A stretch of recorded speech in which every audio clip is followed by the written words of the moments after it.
Vamos a pedir dirección y alguno de ustedes, por favor, diríjanos en oración, que el Señor nos guíe, nos abra el entendimiento. Vamos a orar, por favor.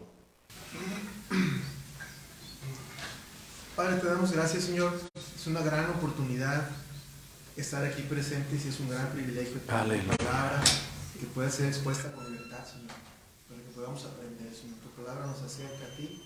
Mientras más comprendamos de tus secretos, Señor, más cerca estaremos de ti, Señor Jesús. Que nuestro corazón esté receptivo, que nuestra inteligencia, nuestro cerebro estén abiertos, Señor, a la comprensión y revelación de lo que tú nos quieres enseñar. Sí, Señor. Te damos gracias, Padre, bendice al pastor que va a exponer la verdad de tu palabra, Señor Jesús, para que seas tú hablando a través de él. Lo pedimos en el nombre de Jesús. Gracias, Señor. Amén. Bien, hemos estado tocando las parábolas e ilustraciones y hoy entramos en otro punto que el Señor Jesús ha estado hablando después de el Sermón del Monte. Recuerden, necesitamos situarnos una vez más dónde estamos y cuál era el propósito. Porque nosotros, por lo general, ya nos vamos directo a otra interpretación cuando no es el propósito hablarle de cristiano. Estamos hablando de lo que representaba la palabra para los judíos del tiempo de Jesús. Antes de que tú y yo estuviéramos ya como manteniendo la postura cristiana. En ese tiempo no había ningún creyente. Eran discípulos de Jesús los que iniciaban la gran aventura, pero también el propósito era hablarle al pueblo del cumplimiento mesiánico, de las profecías que hablaban de él y de esta manera confrontar a su pueblo. Recordemos, Jesús aún a la mujer sirofenicia dijo, no es bueno tomar el pan de los hijos, porque no he sido enviado a los extraños, he sido enviado a los suyos. Por eso el apóstol escribe y dice, porque a los suyos vino y los suyos no le recibieron. El propósito de este estudio tiene que ver directamente primero con el significado real de lo que el pueblo judío tenía en relación con las palabras, la confrontación y la enseñanza de Jesús. Y posteriormente la aplicación para nosotros el día de hoy. Pero mientras tanto estamos haciendo un viaje de 2000 años aproximadamente a ese pasado para situarnos como si estuviéramos nosotros escuchando a Jesús y mirando al pueblo judío, sus rostros, sus respuestas, sus comentarios. En otras palabras, tú y yo estamos observando al maestro, escuchándolo hablar, y estamos por otro lado viendo a su audiencia qué expresiones tenía para de esa manera entender que para ellos el vocablo de Jesús era muy familiar. En otras palabras, no desconocían las palabras que Jesús mencionaba. Había una discordancia entre lo que escuchaban y la figura que veían. Eso es muy importante. Bien, vamos al libro de Mateo, el capítulo 6, y hay dos versos que nos van a dar una pauta precisamente el por qué Jesús está hablando de algo muy importante. Él está hablando de los valores en contraste.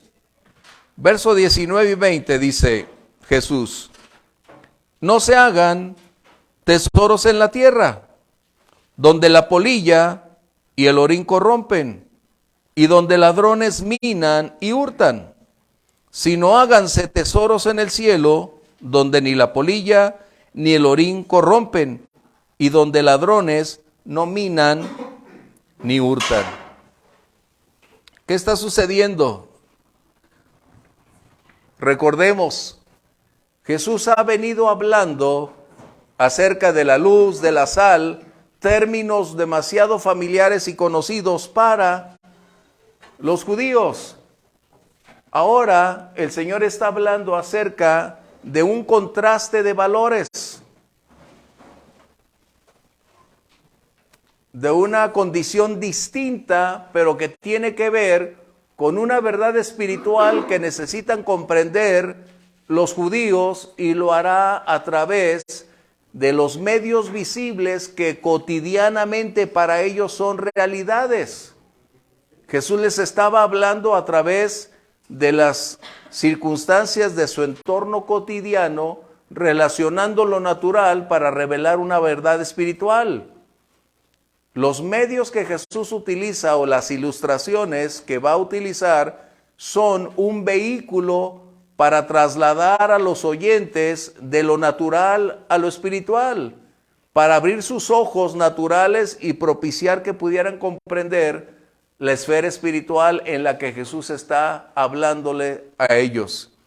Así que Jesús hace primeramente un contraste de la enseñanza que los rabinos habían estado utilizando por siglos para el pueblo judío, preparándolos con una rigidez estructural de la ley, con un conocimiento intelectual, mas no con la revelación que deberían tener para esperar el tiempo en el cual el Mesías apareciera en el horizonte.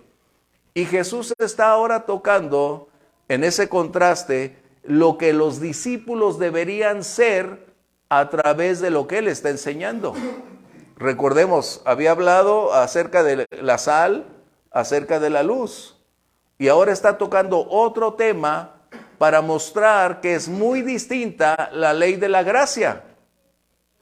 Jesús, aunque no menciona la gracia, está manifestando cómo serían las normas, requerimientos, la fisonomía de los habitantes o de los conciudadanos del reino que Él está predicando. Él está hablando de carácter, Él está hablando de conductas distintas. Y Jesús está mencionando entonces que los antecedentes que su pueblo había adquirido los condujo a tener una religión, una liturgia, mas no una claridad de revelación o de pensamiento acerca de las exigencias y demandas de la ley. Por eso Jesús siempre los confrontó diciendo, oyeron que en el pasado se dijo, no hagan esto, mas yo les digo hoy esto. ¿Recuerdan? Eso es muy importante. Y Jesús está mencionando también que la ley, las enseñanzas de los rabinos, aunque estaban en las escrituras, no tenían el poder de transformar el corazón. En otras palabras, la ley hasta el día de hoy no tiene la capacidad de cambiar o alterar la vida, la conducta, la perspectiva de ninguna persona, porque es el reflejo del carácter santo de Dios y mostrar a toda persona su condición espiritual, mas no revela la salvación que puede ser a través de ello. El apóstol Pablo fue muy claro para aclararnos siglos después diciendo que la ley fue el medio, el maestro para llevarnos al conocimiento de la gracia. Es muy importante, recuerden. Ahora, Jesús al estar ahí enseñando a toda la multitud reunida, hay una confrontación por lo que los líderes religiosos habían estado esperando. Recordemos, los líderes habían enseñado que vendría un libertador llamado el Mesías. De tal forma que ellos esperaban entonces alguien con una autoridad, con un poder, con una capacidad de liberación del yugo romano. Pero cuando emerge la figura del Mesías, era totalmente distinta la perspectiva del pueblo a la realidad que Jesús manifiesta. Este contraste generaba puntos de vista distintos, enojo, rechazo, molestia. Recuerden, ustedes y yo estamos en medio. Estamos escuchando al Mesías dirigirse a su pueblo y su pueblo está teniendo reacciones distintas como resultado de no haber una congruencia para ellos entre lo que aprendieron desde niños a lo que frente a sus ojos se estaba evidenciando, la encarnación misma de la verdad eterna. Por eso cuando Jesús decía yo soy, era para ellos el impacto más grande. ¿Cómo? ¿Que el gran yo soy embestido en una carne similar a la nuestra? Pero habían olvidado lo que la misma palabra declaraba. La constante condición de rechazo de los líderes había suscitado ya un antagonismo crítico. Recordemos, estamos hablando de el por qué Jesús está enseñando a su pueblo, no estamos hablando de cristianos. Es muy distinto, esa es la clase. Estamos viajando 2000 años atrás, al tiempo histórico de Jesús. Ahí es donde debemos colocarnos. Y el pensamiento de su tiempo era muy diferente a lo que la iglesia cristiana tiene. Hoy nosotros aceptamos a Jesús como el Mesías, el Salvador que pagó el precio y su sangre nos ha librado. Para los judíos sigue siendo todavía la espera del Mesías. Su rechazo continúa hasta el día de hoy. Y vemos una Jerusalén que aunque muchos creyentes van y viven allá y quieren hacer sus ministerios en Jerusalén, quieren hacer con lo natural lo que espiritualmente no se puede cambiar. Si Dios no abre su entendimiento y sus ojos, nadie lo va a hacer. Hasta el día de hoy Jerusalén sigue siendo sin salvación. Eso tenemos que admitirlo. Y lo que Israel está haciendo no significa que Dios siempre los esté respaldando para ser la nación que creemos que es. Dios es justo y Dios conoce lo que su nación piensa, hace y aún su amor sigue extendida para que ese pueblo le conozca. Bien, ¿qué vamos a hacer? Jesús está hablando de algunos aspectos de la vida cotidiana. Pero ¿cuál es el punto por el que Jesús toma aspectos de la vida cotidiana donde los judíos invertían su tiempo, la búsqueda, su esfuerzo en tratar de generar más riqueza, de vivir siempre por una perspectiva antiguo testamentaria para ellos de que la riqueza era sinónimo de bendición? Recuerda, ellos tenían el Antiguo Testamento y una de las condiciones de ese pacto era que si oyeren e hicieren, Dios los iba a bendecir. Para ellos, los judíos, era vivir en riqueza y bajo un liderazgo donde habían sido elegidos para ser la nación superior por encima de las demás. Un concepto no muy claro. Dios los había elegido para ser un pueblo escogido, para anunciar las verdades del mensaje glorioso. Pero esa era la perspectiva que ellos estaban teniendo. Por lo tanto, ahora que Jesús está hablando de la sal, de la luz, está resumiendo la enseñanza acerca del discipulado. ¿Y cómo va a comparar el discipulado? ¿Cómo compartiría lo que él está enseñando sobre las bases anteriores que sus conciudadanos experimentaban? ¿Cómo lograr hacer entender a su pueblo si es que no tenían la habilidad, la capacidad de comprensión? ¿Qué utilizaría para hacerles ver verdades espirituales a través de aspectos naturales? Una relación pudiera ser entre un objeto natural para mostrar una verdad espiritual, que ese es el propósito de las palabras que Jesús estaba hablando. Y entonces encontramos que Jesús hace ya un contraste entre los aspectos temporales con los aspectos de los valores eternos. Pero introduce una serie de elementos que para nosotros no son comunes. La polilla, el orín, para nosotros parecieran ser ya desterrados de nuestra existencia en pleno siglo XXI. Pero en realidad Jesús estaba utilizando componentes de la vida cotidiana que para el pueblo judío era muy claro, muy común. Eran la plática de todos los días, lo que sucedía con quienes habían almacenado y posteriormente encontraban que todos sus tesoros o riquezas habían estado en contacto con elementos que deterioraban el valor de los metales, deterioraban el valor de lo que ellos consideraban valioso. Ahora aquí nada más tenemos que señalar algo muy, muy claro. Jesús nunca se opuso a que las personas hasta el día de hoy tuvieran la capacidad de generar ingresos. Jesús nunca se opuso a señalar que deberíamos ser previsores. En el libro de Proverbios vamos a tener dos textos. Proverbios, por favor. 6, versos 6 al 8.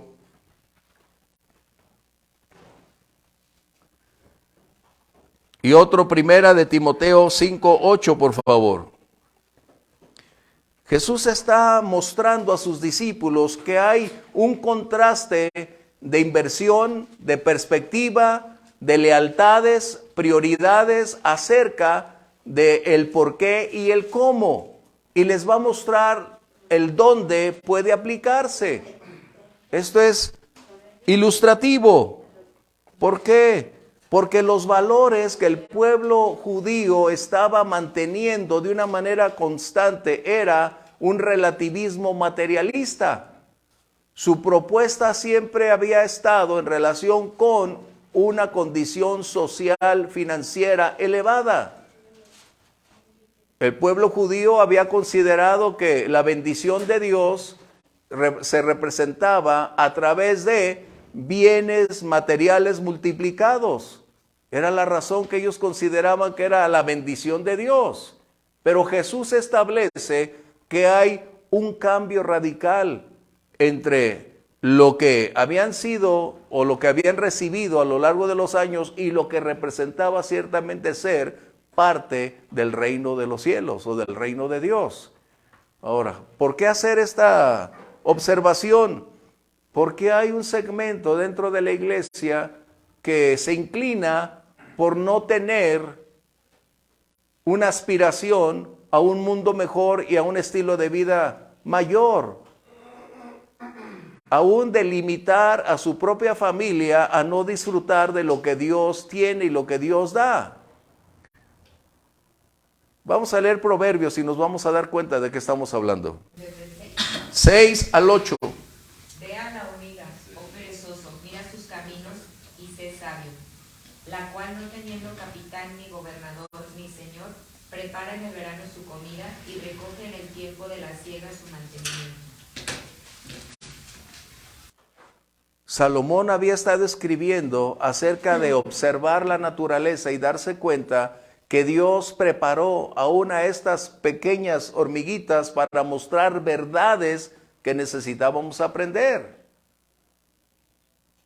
¿Y cuál es la primera emanada o qué lección emana? La primera es que todo individuo requiere tener la capacidad de ser precavido o de propiciar una previsión acerca de un mañana. No está hablando de un temor, está hablando de ser previsor, que es muy distinto. Y eso es muy importante. Los papás deben ser previsores para mantener y preservar a sus hijos. Me agrada el contraste que Moisés dice en Éxodo 16, 19, no dejes para mañana lo que te puedes comer hoy. Entonces tenemos que ser sabios, lo que es de hoy es para hoy. Pero hay quienes en aras de una previsión tienen un temor terrible por el mañana. Qué distinto, es muy distinto. Lo que Dios te da hoy es para comértelo hoy, disfrutarlo hoy, vivirlo hoy. Y ser previsor es disfrutar lo que Dios te dio hoy, pero no derrochar el excedente. Qué distinto es. Ser previsor es disfrutar lo que Dios te da y preservar el excedente para el mañana. Por ejemplo, cuando el Señor multiplicó el pan, ¿cuántas cestas sobraron de pan? 12. ¿Cuál era la lección? ¿Cuál era la lección? Preservar el excedente para mantener esa perspectiva clara para otro día. Así que si Dios te da hoy en abundancia y te decides gastártelo todo, pues probablemente tienes un problema mañana. ¿Qué diferencia? Ser previsor es ser sabio, disfrutar hoy, hacer lo que compete, pero tienes una responsabilidad para el día de mañana. ¿Vamos bien? Es como, Dios proveerá mañana, pues te dio lo de mañana también, mi amigo, hoy. ¿No? O sea, es muy distinto a ser derrochador, a ser previsor, es lo que está diciendo. Por eso tenemos que hacer este paréntesis. Una es, disfruta lo que Dios te da hoy, pero no derroches ni tomes el excedente mañana. Pero es que, ¿y si mañana Dios proveerá? ¿Qué dice la palabra? Ciertamente el bien y la misericordia me seguirán todos los días de mi vida. Yo no puedo poner mi fe en la tuya, ni tú puedes colocar tu gran fe sobre mi pequeña fe. Pero lo que sí puedo aprender es que si hoy Dios me da, es para disfrutar, gozar, compartir. Y tengo que ser previsor para el día de mañana. ¿Vamos bien? Así que Jesús nunca se opone a ser previsores, a preservar, a guardar, no. Porque de otra manera estaríamos entrando en una contradicción de la palabra. Vamos a leer acerca de las responsabilidades que debe tener todo creyente. 1 Timoteo 5:8, por favor. Así que teniendo sustento y abrigo, estemos contentos con esto. Así que tengamos sustento. ¿Y qué más dice? 1 Timoteo 5:8. Así que teniendo sustento y abrigo, estemos contentos con esto. Estemos. Está buena es, por eso dije 1 Timoteo 5:8, pero ok. No, está bien, déjalo ahí ahorita. Dice, estemos contentos con lo que Dios nos da. Pero vamos al 5:18. 8, perdón. Porque si alguno no provee para los suyos, y mayormente para los de su casa, ha negado la fe y es peor que un incrédulo. Así es. La responsabilidad de todos es ser previsores y propiciar, alimentar, guardar, fortalecer a los tuyos. Porque si los incrédulos tienen la vívida responsabilidad de amar, preservar y cuidar a los suyos, por eso dice, si nosotros no lo hacemos, hemos negado la fe. Entonces, colocando ese balance por eso es la pequeña aclaración. Conocí a un señor que decía, creyente por supuesto, tenía hijas y decía, no, que no estudien, acabo ya mañana, o se casan, y viene el Señor. No, el punto es que es una carencia de pensamiento, de no tener una realidad en un balance bíblico. Es muy importante. Colocando entonces comentarios, aportaciones. ¿Estamos bien? Sí, Omar. Yo creo que es muy importante y muy actual, ¿no? Sobre todo por los problemas que yo oigo de ansiedad. O sea, el asunto, o sea, viendo con los contemporáneos de Jesús en su momento, pues era muy difícil explicarles cómo es el reino de los cielos. Ajá. Una vez entrando al reino de los cielos, pues ya no tienes de qué preocuparte. Hay un Padre que te va a proveer de las cosas. Entonces eso era lo que yo me imagino que estaba predicando y abriéndole la mente a los judíos, ¿no? Conviértanse, ya el reino de los cielos es el que estoy predicando yo. Pero también es muy contemporáneo, ¿no? O sea, porque en un momento dado, hoy los problemas de ansiedad, los problemas de estrés, el miedo, el temor que se tiene hacia el futuro, hacia la inseguridad, o sea, realmente es una falta de fe, aunque nos nombremos cristianos, sí, ¿no? Aunque sepamos lo que sepamos, no importa nada, porque si tú tienes temor, entonces no tienes fe, ¿sí? Y claro, y dentro de esa fe, pues tienes que aprender a que tienes que proveerte, cuidarte y no dejarte llevar. Y es donde pones las cosas, ¿no? Si yo estoy basando mi éxito en el dinero, en el prestigio, Ajá. en la honra, pues estoy cambiando de Dios, estoy siendo un idólatra. Eso que estás tocando es precisamente el tema central de este pasaje. La inutilidad de colocar el énfasis de la vida en los aspectos materiales únicamente. Ese era el problema del pueblo judío. Centrar toda su condición cultural, social, religiosa en aspectos netamente financieros. Que esto colocaba una disyuntiva de fe o de recursos, cuando en realidad lo que Jesús estaba mostrando es que el carácter del discípulo debería ser muy distinta a la postura de un judío netamente enfatizando lo material. Y es que el pueblo judío tenía un conflicto por naturaleza. Desde que Moisés escribe el Shema o la Torá, es una dependencia total en Dios, que Él es la fuente. El conflicto radicaba en la interpretación de cómo, quién y para qué. Ese era un problema serio, pero es donde entramos. Vamos a Primera de Crónicas, capítulo 29, versos 12 y 13. Recuerden, la Biblia nunca ha censurado la riqueza. La Biblia nunca ha disminuido o conferido un valor contrario al dinero.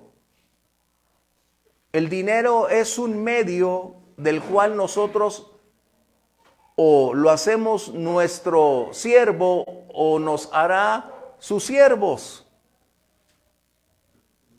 Y el dinero siempre será un punto importante en la vida de todo creyente como no creyente, porque es una manera de caminar y generar ingresos. Pero el problema es cuando desde la perspectiva judía el dinero se convertía en una asociación de bendición con Dios por encima de su comportamiento. ¡Qué tremendo! Vamos a leer Primera de Crónicas. Salomón está haciendo esta declaración. Las riquezas y la gloria proceden de ti, y tú dominas sobre todo. En tu mano está la fuerza y el poder, y en tu mano el hacer grande y el dar poder a todos. Ahora pues, Dios nuestro, nosotros alabamos y loamos tu glorioso nombre. Salomón está mencionando una vez más la procedencia real de todos los recursos. Habilidades, capacidades, talentos. Él dice, Dios es la fuente de la riqueza. Dios envía, provee, da. ¿Por qué? Porque nuestro Dios es un Dios rico. Es un Padre amoroso, pero es un Padre justo, que no nos va a dar algo que nos va a dañar. Pero si no reconocemos quién es la fuente, el resultado será fatal. Salomón establece que el resultado de reconocer quién es la fuente nos hará dependientes de Dios y alabaremos al Señor y caminaremos en armonía con su voluntad como gratitud por lo que Él hizo por nosotros. Pero cuando hay una distorsión de perspectiva acerca del dinero y cómo es que el dinero se obtiene, entonces las personas empiezan a convertirse en sus propios dioses porque ya no hay parámetros que definan su estilo de vida excepto su propia capacidad financiera de hacer la vida. ¿Sí? ¿Vamos bien? Esto es lo que estaba sucediendo. Y como Omar apropiadamente mencionaba, esta es una aplicación para los días actuales. Una gran mayoría de personas vive bajo una enorme presión porque desconocen quién descansar y qué será el día de mañana. Tenemos un desconocido mañana, pero no un atemorizante mañana, los que caminamos con Dios. Porque de acuerdo a la verdad divina, Dios siempre tiene cuidado de nosotros. Él ha prometido suplir nuestras necesidades, no nuestros deseos. No, Dios no me dio mi carro. No está hablando de eso. Nuestras necesidades son suplidas. De una u otra manera Dios tiene cuidado de nosotros. Por eso Jesús mencionó en el capítulo 6 de este mismo Mateo, si Dios cuida de las aves, Dios tiene cuidado de su naturaleza, ¿cómo no lo hará de sus hijos? Esto es lo que está enseñando Jesús. Este contraste de perspectiva donde la creencia del judío radicaba en un aspecto netamente materialista por ser un pueblo escogido, por haber recibido promesas, y para ellos era la riqueza sinónimo de bendición. Y Jesús establece totalmente lo opuesto. Recuerden, en el Nuevo Testamento no hay promesas de prosperidad como lo fueron en el Antiguo Testamento. La bendición en el Nuevo Testamento es la comunión, el perdón, la salvación y la relación con Dios. ¿Por qué? Porque cuando tenemos relación con Dios, lo tenemos todo. Sí, Ramosita. Ahí sí se pudiera dar, ¿no? Que es el resultado de él.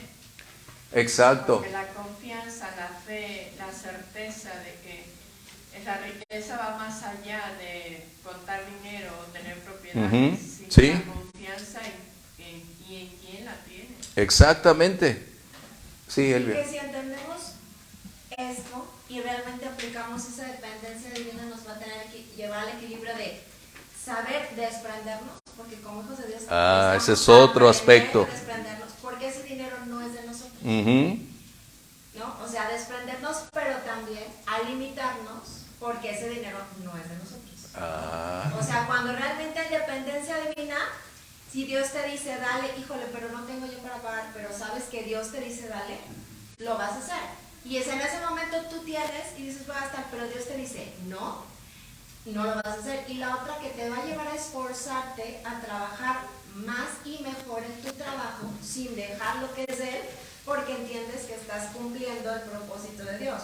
Quiero un buen negocio, pues entro a trabajar más temprano y me esfuerzo más, ¿no? Quiero ser ejemplo en la oficina, pues le pego y doy ejemplo. Ajá. Y creo que es todo ese complemento. Pues, de lo que Ese es se el trata. carácter del que Jesús está hablando del discipulado. Es un cambio radical en una estructura de pensamiento tan rígida como la de los judíos. Para ellos era simplemente el trabajo es casi su Dios porque esa era la única fuente. Sí, Omar. Y tomando la contraria que acaban de mencionar, cómo el dinero, el material y el trabajo te vuelve su esclavo, ¿sí? Entonces ya cuando te vuelves el servidor del dinero, el servidor del carro que tengo, porque tengo que pagar la mensualidad y que tengo que trabajar 3 horas más para sacar el dinero de la mensualidad, para pagar la mensualidad, ¿sí? Y después ya no puedo proveer a mi familia, que se supone que es lo más importante. Así es. Como deber cristiano, lo estás gastando a lo mejor en ropa porque tienes que ir a trabajar y porque eres un directivo, y etcétera, etcétera. Entonces te vuelves el esclavo de lo que estás obteniendo. Entonces, en lugar de tener esa paz o ese éxito material que se supone te va a dar tranquilidad y paz, que nada más te da Dios, te empiezas a dar cuenta que lo único que te está dando es una problemática, un caos, en el cual ya no puedes vivir, sino que ya vives para eso. Ese es, sí, Grimaldo, permítame. Ese es precisamente el tema que Jesús está tocando. El pueblo judío estaba supeditado a una estructura materialista, de la cual ahora ellos eran parte fundamental de una esclavitud total, porque no eran capaces ni siquiera de desprenderse, ni siquiera de sus padres, mucho menos de diezmar. Recuerden que el Señor Jesús les mencionó a los fariseos, ustedes ni siquiera permiten que los hijos honren a sus padres. ¿Por qué? Porque es precisamente la dinámica del materialismo. Es despertar deseo de poseer, de tener, de almacenar, y despierta una codicia. pero se vuelven esclavos de la misma como resultado de creer que el dinero es lo que les va a dar fortaleza, libertad, cuando en realidad el dinero forma parte de nuestra condición moral o de discípulo de Cristo para entender el por qué y el para qué es el dinero. Como mencionaban, para compartir, para dar, para disfrutar, porque esa es la fe. Aldo. Ya se me olvidó, pero es que yo considero, hermanos, que hay que tener inteligencia y sabiduría de lo que estamos tratando. Dijeron que estamos en medio de una sociedad demandante, en la cual tienes que pagar la renta, ya tienes que pagar el agua, que antes no se pagaba, tienes que pagar la luz. En aquellos tiempos no se pagaban. Y tenía que haber una fuente ahorita para pagar todo eso. Y relativamente sí nos preocupamos por tener que pagar eso. La misma palabra de Dios nos dice, nos lo menciona Pablo, yo quiero que seas prosperado, pero también viene la otra parte, así como prospera tu alma. Entonces, ¿qué es lo que debemos hacer? Si Dios prospera nuestra alma, vamos a ser prosperados. ¿Y qué significa prosperar nuestra alma? Darnos sabiduría para saber manejar estas situaciones económicas.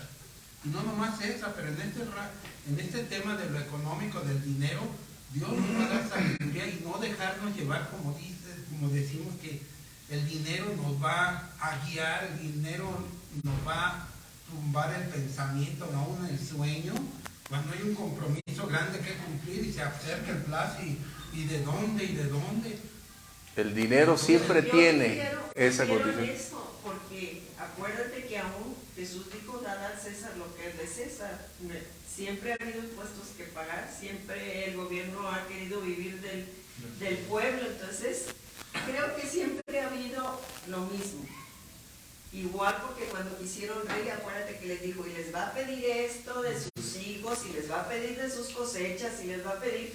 Entonces todo el tiempo ha habido eso. El punto es que es la relación con Dios la que nos va a proveer la confianza y la esperanza. Recuerden, ¿cuál era el punto? Jesús estaba hablando de dos ámbitos distintos. Los judíos se movían en el ámbito netamente material, físico, natural. Y Jesús habla de la segunda esfera, que es lo espiritual, que es superior a ese nivel, que no está supeditado al materialismo, a lo natural, porque sus intereses son distintos. El orden de prioridades son diferentes a las que el pueblo judío tenía. ¿Y cuál era el punto? Que lamentablemente el origen de estas desviaciones siempre estuvo directamente ligada con un liderazgo inoperante. El liderazgo de la nación, como en algunas iglesias cristianas, tienden a maximizar la doctrina de la prosperidad pensando que la acumulación o el ser próspero significa la bendición de Dios. Ese es un problema que ellos tenían y que el día de hoy muchos tienen, pensando que ser prosperado, rico o que vives en cierto lugar geográfico de altura representa que Dios te ha bendecido. Y yo pudiera decir, ¿quiere decir entonces que los malos son bendecidos porque viven en lugares más grandes? Es ilógico, ¿no? Mientras levanta Luis la mano, vamos a ver Jeremías 23:14. Sí. ¿Yo? Sí.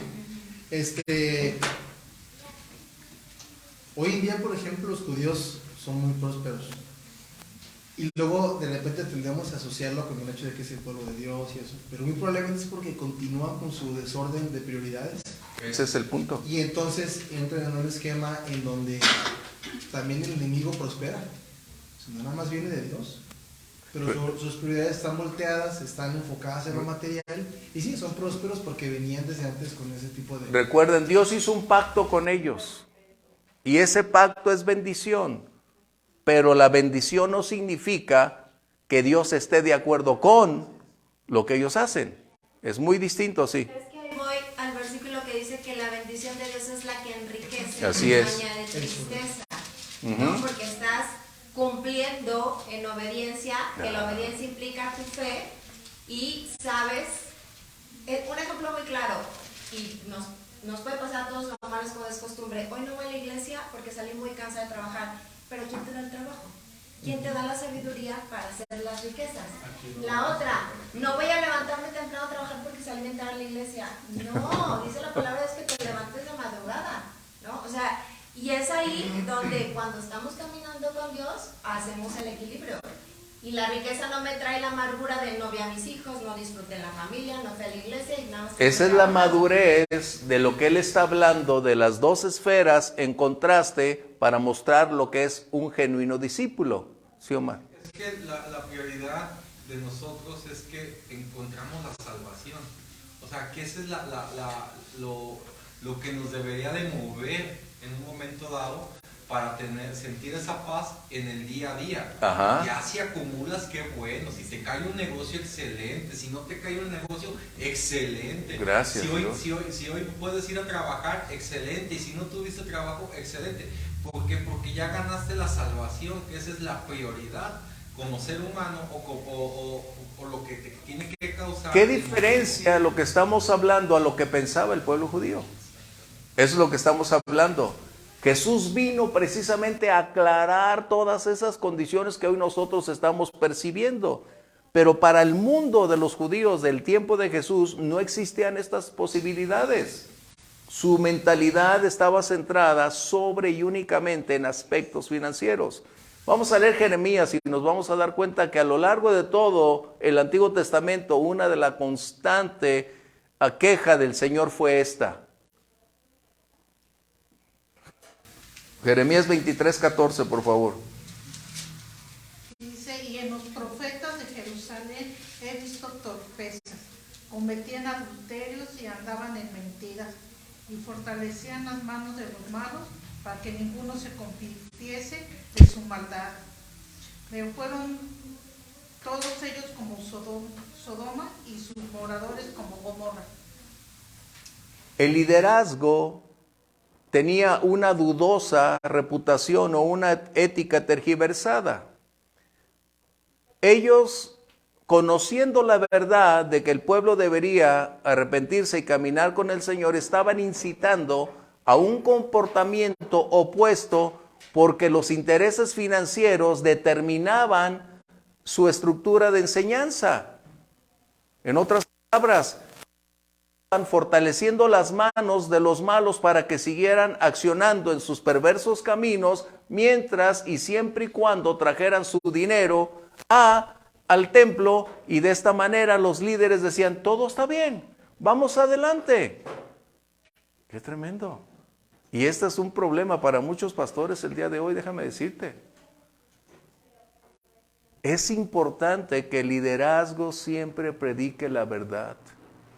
Es difícil, por supuesto, pero no es nuestra obra, es la de Él. Y cuando un líder tiene sus prioridades alteradas por sus propios intereses, ha dejado de ser confiable y de ser ético para el servicio de Dios. Esto que estamos leyendo de Jeremías, a lo largo de todos los profetas, prácticamente Dios ha estado diciendo que los líderes habían cambiado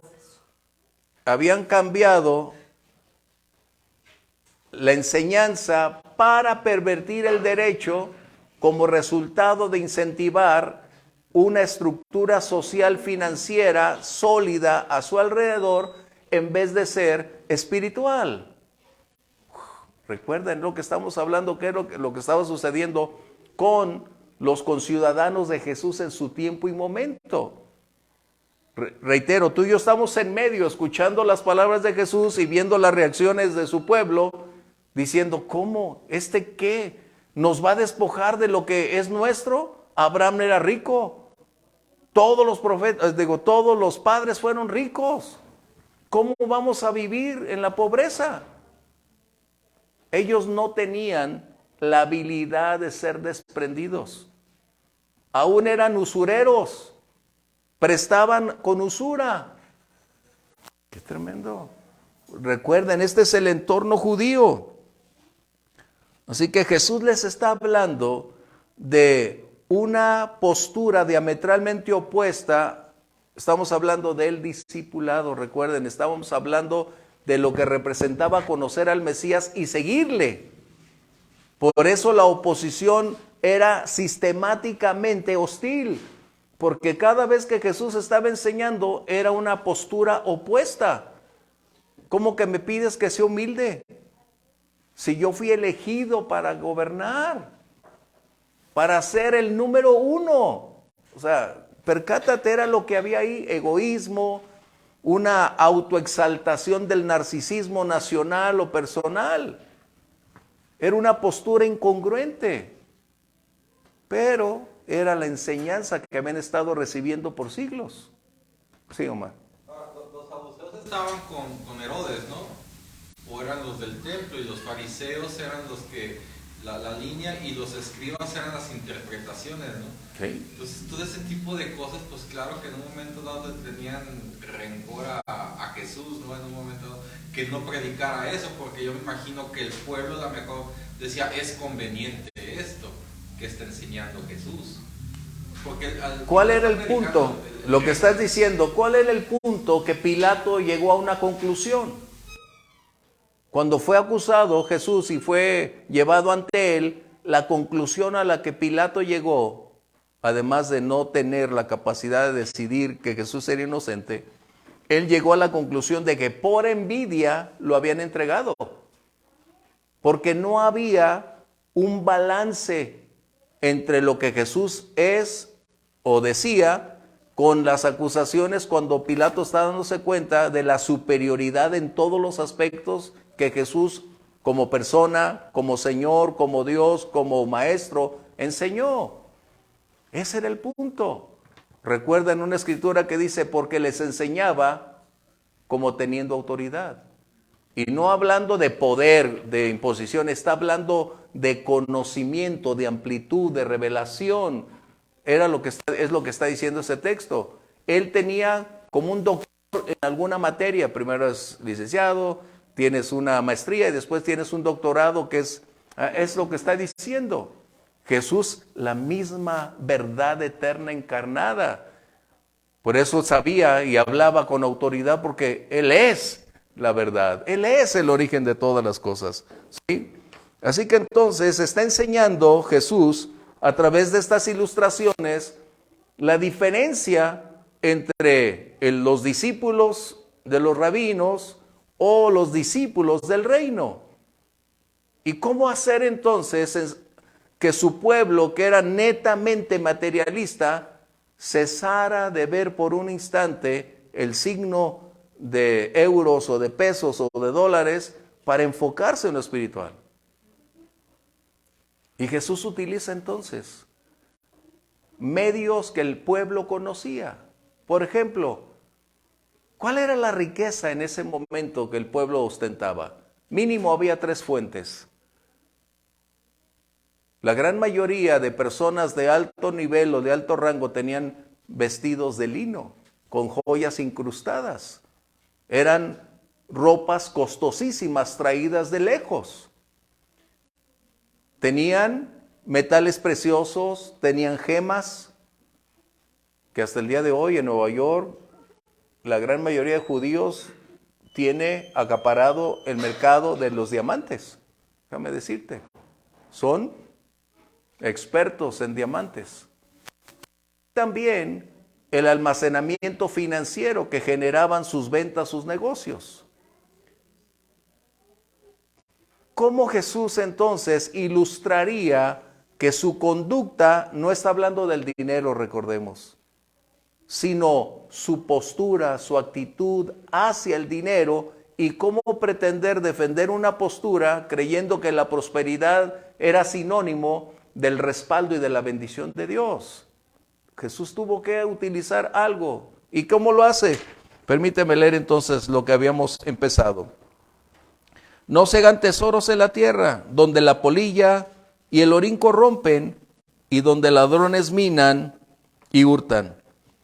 Jesús está hablando entonces que la verdadera riqueza, Él está hablando de la riqueza espiritual, recuerda, no procede de los bienes materiales porque estos son temporales y en algún momento dado inestables y a la vez se pueden perder.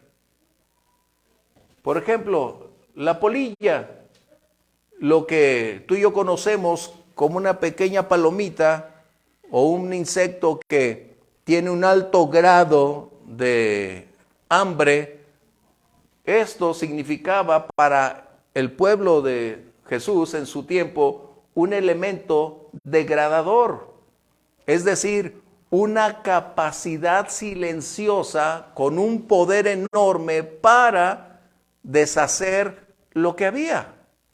Esto es lo que está diciendo el Señor Jesús. Bueno, vamos a encontrar otros fraudes cibernéticos. Podemos hablar de acciones bancarias ficticias, monedas encriptadas. Podemos hablar de muchísimas cosas. Ahí está. ¿Qué otra cosa? ¿Qué estaba diciendo Jesús de que era la polilla? Que era una fuerza poderosa, silenciosa, imperceptible, pero que estaría devorando, terminando y degradando lo que ellos tenían. Jesús nunca habló que el dinero era perverso. Es la actitud que tenemos a el dinero, es muy diferente. Siempre recuerden eso, por favor. La otra, el orín. El orín es, en griego, brosis, es corrosión, deterioro, es lo que está mencionando. ¿Qué significaba esto? Que todas las posesiones van a sufrir un efecto degradante a lo largo de los años como resultado de ser susceptibles por ser naturales. Él está haciendo entonces una comparativa entre lo natural con lo espiritual, mencionando que un discípulo que camina con el Señor y hace tesoros en los cielos nunca tendrá una pérdida, porque su inversión no va a ser frente a la polilla o el orín, sino que la inversión que él tiene en los cielos, como el cielo es irreemplazable e inagotable, su inversión, su vida estará siempre en armonía con el reino, es decir, nunca habrá un deterioro. ¿Sí? La otra palabra que él utiliza, corrompen, habla de consumir, de desaparecerse. Y eso es lo que pudiéramos hablar entonces de las riquezas de muchos el día de hoy. ¿Cuántas empresas emergen ofreciendo una gran cantidad de intereses a las personas que inviertan en ellos, que superan doble o el triple que lo que los bancos ofrecen, y la avaricia mueve a las personas para invertir, dar? Por ejemplo, hace unos días salió un fraude en Europa acerca de invertir en Amazon con euros. Y la gente empezó a invertir 300, 500 y colocaban para ellos una página donde había un contador manejado o manipulado precisamente por ellos para que su inversión se reflejara en un incremento mayúsculo, es decir, en una desproporción que se estaba incrementando. Si dabas 500 ya tenías 10,000. ¡Wow! ¿Y qué hacían? Generaban más inversión y se volvía a multiplicar. Y llegaba un momento en que ellos en sus cláusulas decían que podías aún retirar de tu cuenta como el 30% de lo que estaba ahí. Así que si tenías 100,000, podías retirar 30,000 euros. Pero tendrías que pagar el 8% de esos 30,000 para retirarlos. ¿Te estás dando cuenta de lo que podemos decir ahora mismo? El materialismo. ¿Y qué resultó? Que empezaron a darse cuenta que estaban en un fraude. pero esa misma empresa le da la vuelta a la tortilla y genera un grupo de abogados diciendo que ellos van a pelear la batalla para regresarte tu dinero, pero que tienes que darle 5,000 euros para poder entrar. ¡Qué increíble! ¡Qué increíble! ¿Te estás dando cuenta que el fraude es lo que está hablando Jesús? Cuando las personas, en este caso su pueblo, estaba haciendo de lo material el centro de su vida, estaba ya perdido.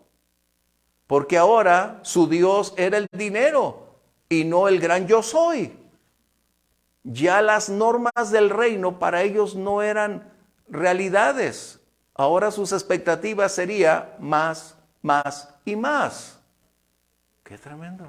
Y la aplicación para hoy, en nuestros días, es: qué terrible que un discípulo del Señor no pueda hacer una distinción que lo espiritual es sobre lo natural. Y que las riquezas ciertamente tienen una tendencia de hacer desaparecer nuestra habilidad objetiva de análisis por creer que es la única verdad que puede darle satisfactores a nuestra vida. Pero en realidad, cuando lo espiritual gobierna, te das cuenta que Dios puede darte todo lo que es necesario siempre y cuando no genere un daño ni atente contra tu vida espiritual. Porque entonces sí, el dinero se convertirá en un dictador. Pero cuando tú tienes la capacidad que Dios te da para hacer del dinero un instrumento para bendecir a otros, disfrutarlo, estás del otro lado. Sí. Ahí, por ejemplo, también entonces Jesús estaba hablando como del estatus, o sea, no solo de la riqueza monetaria, sino también como del poder y estatus que sentían los judíos, porque al hablar de la polilla y que la ropa tenía como un lugar de importancia, si la polilla se comía esa ropa, pues también te despojaba de tu estatus, de si eras rey, de si eras algo, ¿no? Entonces creo que también aquí él estaba englobando los tesoros terrenales como no solo un dinero, sino también como en dónde está tu mente, o como dice aquí, tu corazón, si en el poder, en la fama, en el poder hacer algo. Ajá. Ahora recuerden, la polilla no era un término desconocido para ellos. Vamos a ver 3 escrituras solo para ir adelante. En el libro de Job, capítulo 4, verso 19. Otro, por favor, Isaías 59 y otro, Isaías 51, 8, por favor. Recuerden, todas las palabras, lo que Jesús estaba compartiendo con su pueblo, no eran palabras nuevas, eran emanadas de su trasfondo religioso, cultural, para mostrarles dónde estaban parados y qué era lo que realmente debería ser. Vamos a leer el libro de Job, 4:19, por favor. Cuanto más en los que habitan en casas de barro, cuyos cimientos están en el polvo y que serán quebrantados por la polilla. La polilla es esa fuerza poderosa, imperceptible, pero tan real que desvanece el presente. Wow.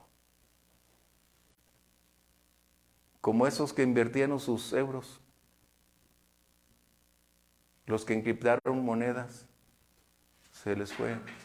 Isaías. Les habla en un lenguaje actual, obviamente en su época, situación que si lo trasladamos para hoy. trasladamos a la realidad, o sea, son palabras comunes y corrientes para los judíos, pero su dureza de corazón y su corazón en el dinero no les permitía entender eso. Y eso además lo aplicamos a nosotros ya como creyentes. Estamos viendo la perspectiva judía y lo que el reino de los cielos debería representar para ellos.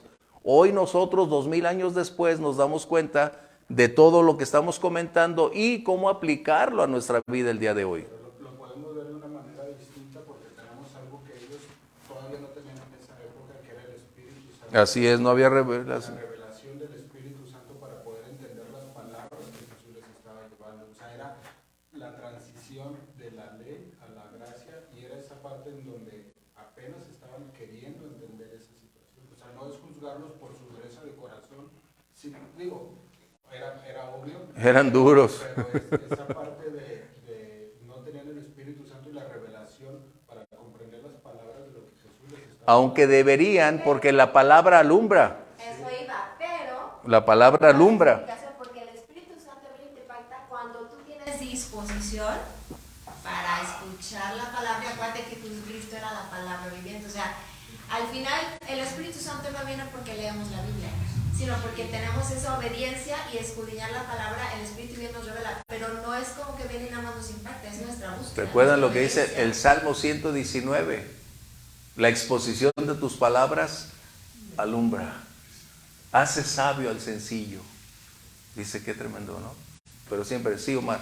No, yo también, ahora yo me imagino a los apóstoles, ¿no? O sea, saben que es el Mesías, o ya empiezan a entender que es el Mesías, ¿sí? Saben que se están cumpliendo las profecías, empiezan a leer las profecías de Isaías, las de Jonás, las de Ezequiel, ¿no? Que hemos mencionado, ¿sí? Pues ya se están preparando para el reino, pero para un reino terrenal también, ¿no? Sí. Porque, o sea, venían los judíos en un momento dado esperando un Mesías salvador de Israel. Sí. ¿Sí? Pero llegó un Mesías que va a agarrar, ¿sí? Que te va a dar la salvación contra el pecado de Adán, que fue la muerte. Entonces te da la salvación para que tengas vida en abundancia. Entonces yo me imagino que ya Pedro y Pablo decían, no, pues yo quiero ser secretario de Hacienda. Tumbamos a Vespasiano y yo me quedo con Roma. Acuérdense que la mamá de los hermanos hijos del trueno fue y abogó por ellos. Señor, que se sienten a tu diestra, ¿no? Y aún Pedro le dijo, Señor, ¿y a nosotros qué? Ya todo lo hemos dejado. Qué tremendo. El mismo Pedro fue y reclamó, ¿y qué nosotros? Todo lo hemos dejado. Ese reino será hasta el milenio para ellos. Qué tremendo. Pero nosotros estamos aprendiendo de esto. Vamos a ver Isaías, por favor. Isaías 59 y otro 51:8, por favor. He aquí que Jehová el Señor me ayudará. ¿Quién hay que me condene? He aquí que todos ellos se envejecerán como ropa de vestir, serán comidos por la polilla. Y lo que estaba mencionando Audrey, que esto es una descripción no solo de algo externo, sino internamente y nacionalmente, es lo que está diciendo, porque el Mesías está hablando al respecto de lo que va a suceder. Vamos a la otra escritura, si no el tiempo no nos permitirá continuar. 51:8. Porque como a vestidura los comerá polilla, como a lana los comerá gusano, pero mi justicia permanecerá perpetuamente y mi salvación por siglos de siglos. Wow. O sea, para ellos el término que Jesús utilizó no era desconocido. Ahora, ¿cómo tomaron los judíos de su tiempo cuando Jesús está hablando acerca de esos tesoros? Ellos, recuerden, habían estado estudiando la Torá, habían estado estudiando Proverbios, Eclesiastés, habían estado en contacto con las Escrituras y en su conjunto estos tesoros del reino para ellos estaban hablando de algo muy familiar, carácter.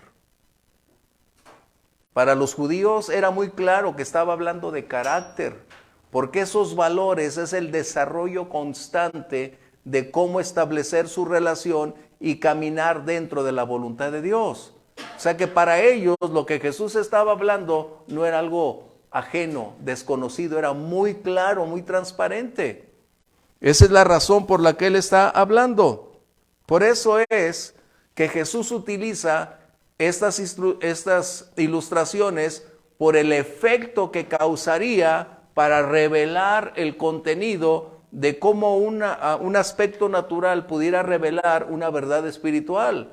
¿De qué sucedería si ellos cambiaban su perspectiva y se dieran cuenta que era mejor hacer tesoros en los cielos que seguir empeñados en buscar hacer de un reino terrenal su gloria? Y volvemos a Isaías, ¿no? Que está Isaías y dice, mi justicia es eterna. Sí. O sea, ¿cómo que no supieron?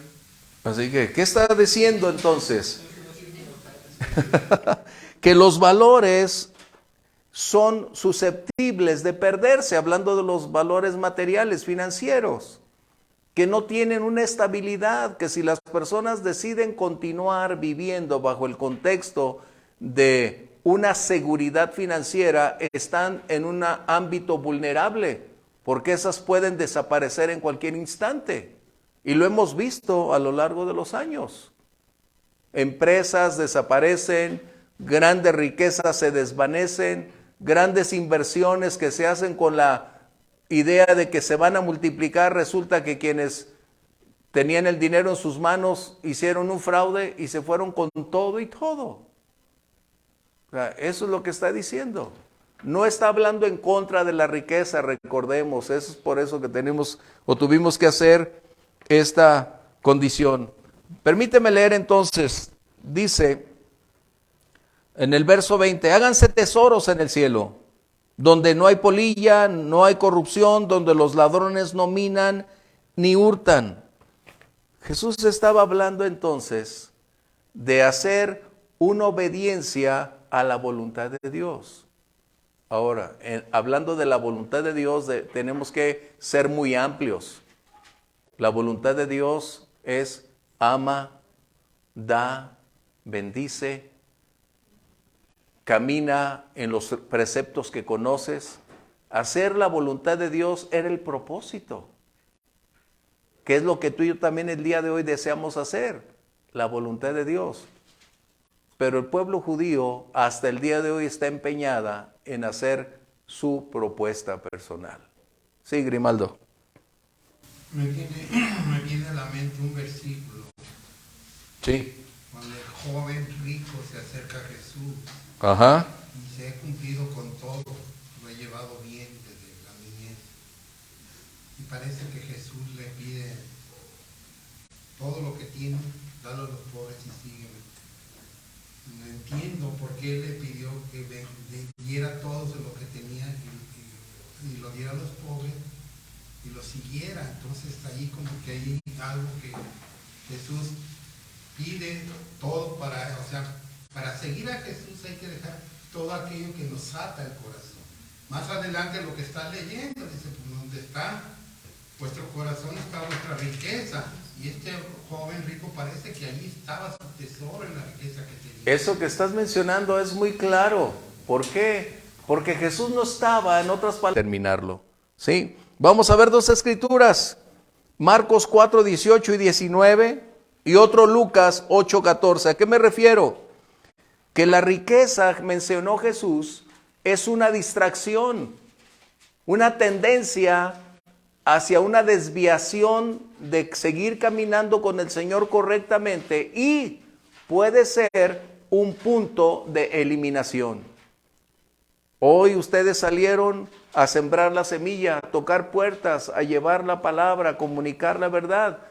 Y algunos recibieron, otros rechazaron, pero lo que vamos a leer está hablando de un contexto en que cuando la semilla se siembra, tiene resultados diversos. Vamos a ver Marcos 4, 8 y 19, por favor.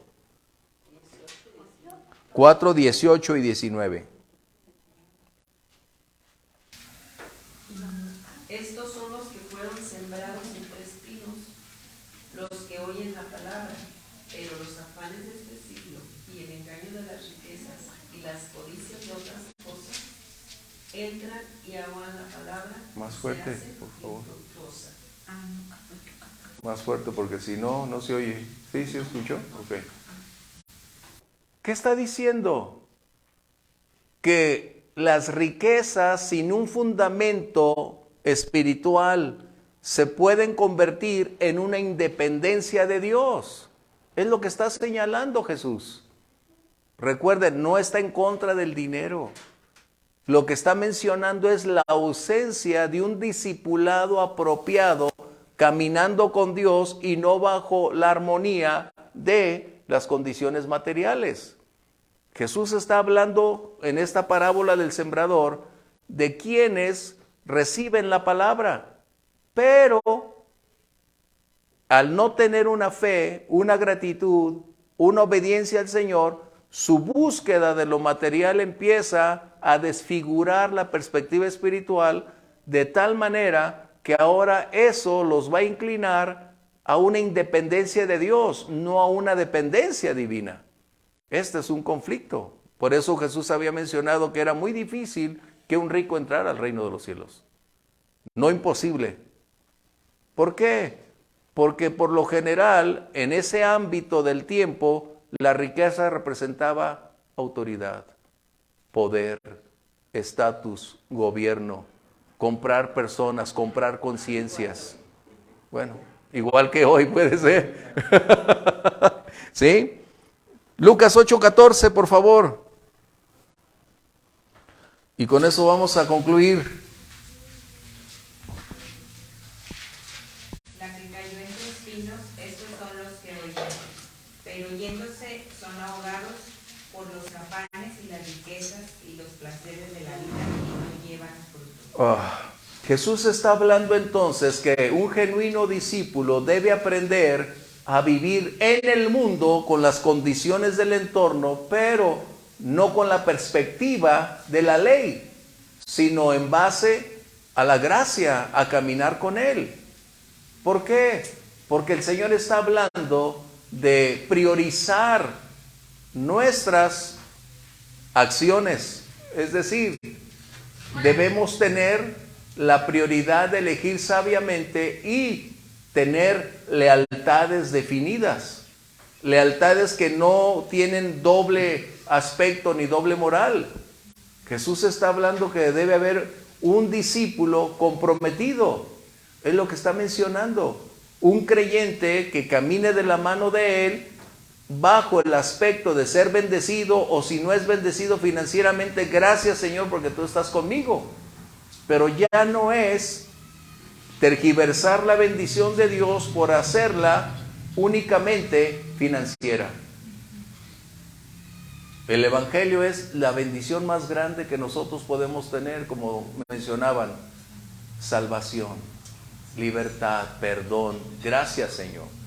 Y si a esto aunado Dios nos bendice financieramente, tenemos que aprender que el dinero no debe determinar nuestras posturas.